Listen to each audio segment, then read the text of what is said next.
Hello everybody, and welcome back for another World of Tanks video.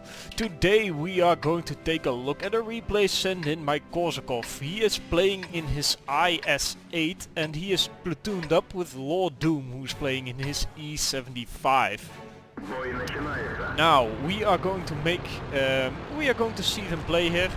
I must make a little bit of a confession. I'm not that familiar with the tanks involved here. I myself don't have any tanks higher than tier 8. Now I can come across tier 9 and 10 tanks, of course, in the tier 8 tank. But yeah, I'm not that familiar with these tanks yet. So just humor me a little bit with this. Anyway, I would first of all like to thank Korsakoff for sending in this replay. I always enjoy watching some Ace Tank gameplay, and I also enjoy featuring this content on my channel. Now, starting off, we can see that a lot of the enemy team has decided to go through the middle and is now making their way through the central street, as it were, towards the gap circle. Korsakoff is trying to set an ambush here, but the enemy team is not crazy. They're waiting around that corner. M103, dangerous tank, but he's got a platoon mate here with him, so they're going to try and see what they can do. Now, a number of the enemy tanks, at the moment an SU-122-54 and a convoy have advanced through the central the street on the 6th line on the map, and an AMX 1390 has also made its way past the first line of defenses, so to say. So it's safe to say that the eastern flank is not going too well. There are a few tanks all the way at the 0 line. Unfortunately, they are not really helping out with these tanks that have advanced at the 6-7 line. So all in all, the start of this match is not really looking that amazing. To add to the troubles, Lord Doom has already caught his first shot, and now Korsakoff as well, and they have not really been able to do a whole lot to the tanks they're facing. So yes, you could say that this is not the most amazing start ever. However, this game is not over yet. Now, as far as the odds go, when they started this match, it was a 46% chance, which is already not amazing. But now this has dropped to 35%. At least that's how I think this for alive percentage means. Now here this AMX 1390 has made its way past and is now quite dead. You can also see that the convoy in the SU-122-54 have just destroyed 2 allied tanks, and Korsakoff is heading back to help defend it, so as not to get overrun. His behind is relatively safe. There's a WZ-111 and an IS-8 to help protect that side of him. And he's got a very nice shot here into this SU-122-54. Now, Korsakoff is holding the flank where they used to be the two of them used to be together. Is now holding by himself. So we're going to have to see how well they hold. Luckily, Lord Doom appears to have been able to kill one of his opponents there, the KV-13. Very nice to dwindle the numbers around that corner a little bit. He's going to try and hold out for as long as he can. That's a very nice shot there in the Super Pershing. Super Pershing, tier 8 premium tank. This is as bad a matchmaking as it's probably going to get. It doesn't get into any tier 10 matches because it has premium matchmaking. Now, luckily, Korsakoff is in the tier 9 tank and the tier 9 heavy tank at that. The Super Pershings are not going to be able to penetrate him from that angle. Unfortunately, that Tiger B is.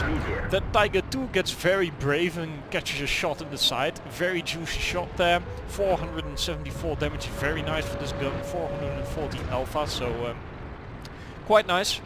But yes, the Tiger 2 is dead, and Tiger B is likely not as brave as he used to be, so Korsakoff turns his attention back to this Super Pershing.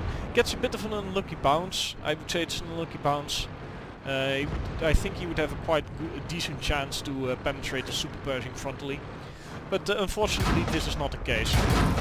Unfortunately, this Tiger P as well gets a second shot in.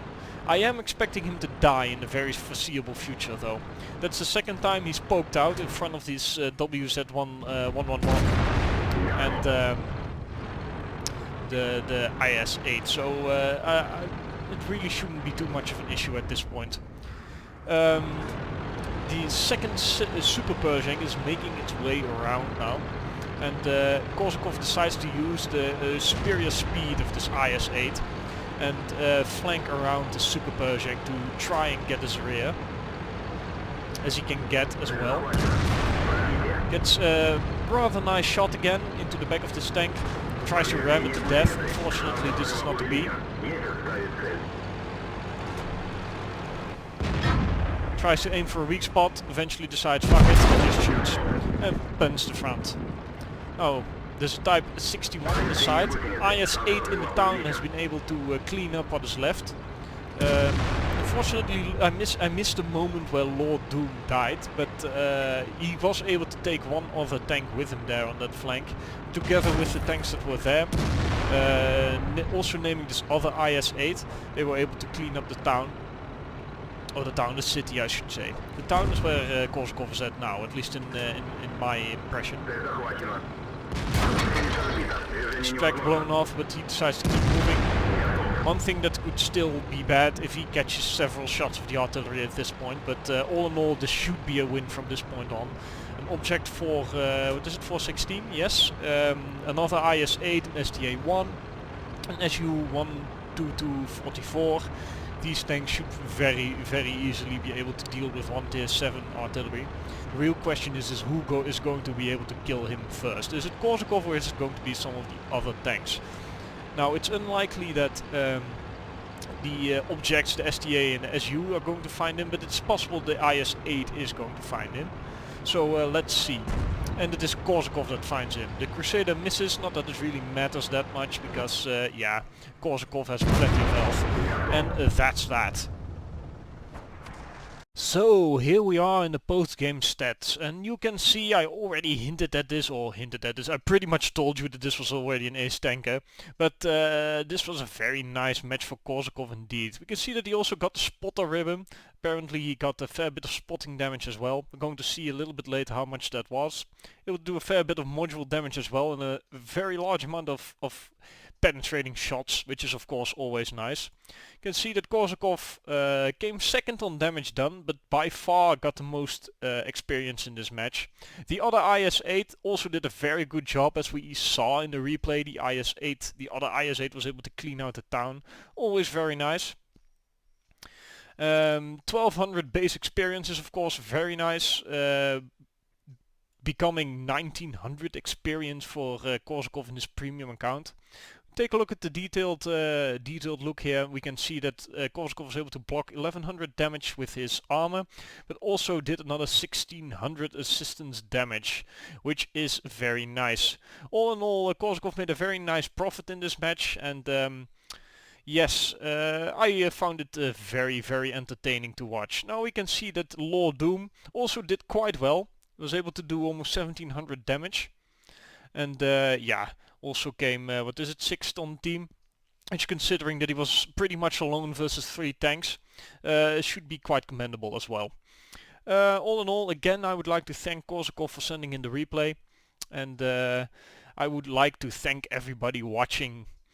If you did enjoy watching this replay, please don't hesitate to leave a like button. If you like this type of content in general, don't hesitate to subscribe. And yes, I'll see you for the next one.